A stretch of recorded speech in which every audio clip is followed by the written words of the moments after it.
Assalamualaikum warahmatullahi wabarakatuh. Perkenalkan, nama saya Melva Itriasti dengan NIM 1909 110423 dari kelas Pasar Modal PK Bisnis B. Baiklah, dalam kesempatan kali ini saya akan membuat video tugas untuk memenuhi tugas dari Bapak Dasro SHMH selaku dosen mata kuliah Hukum Pasar Modal. Baiklah, dalam video ini saya akan membahas mengenai IPO dalam pasar modal. Pasar modal terbagi atas dua pasar, yaitu ada pasar primer dan pasar sekunder. Apabila kita membeli saham dari bursa efek, maka kita berada pada pasar sekunder. Saat saham sudah dicatat di bursa efek dan disebarluaskan melalui sekuritas serta investor. Sebelum mencapai pasar sekunder, investasi saham diperjualbelikan terlebih dahulu melalui pasar primer, di mana perusahaan melakukan penjualan sahamnya secara langsung kepada investor. Proses ini disebut penawaran umum perdana saham atau Initial Public Offering atau disingkat dengan IPO.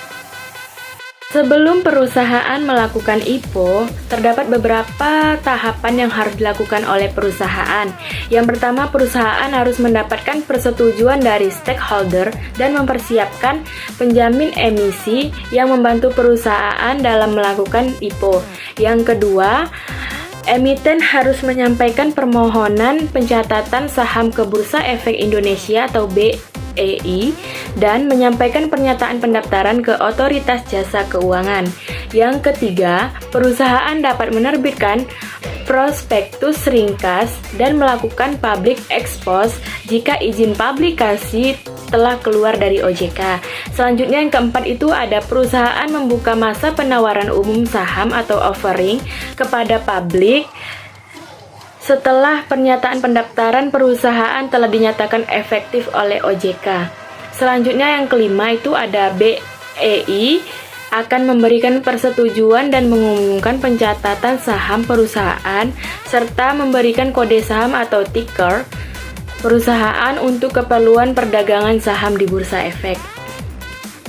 Setelah saham tercatat di bursa, investor akan dapat memperjualbelikan saham perusahaannya kepada investor lain melalui sekuritas atau perusahaan efek yang menjadi anggota bursa yang terdapat di BEI. IPO merupakan hal penting untuk diketahui investor.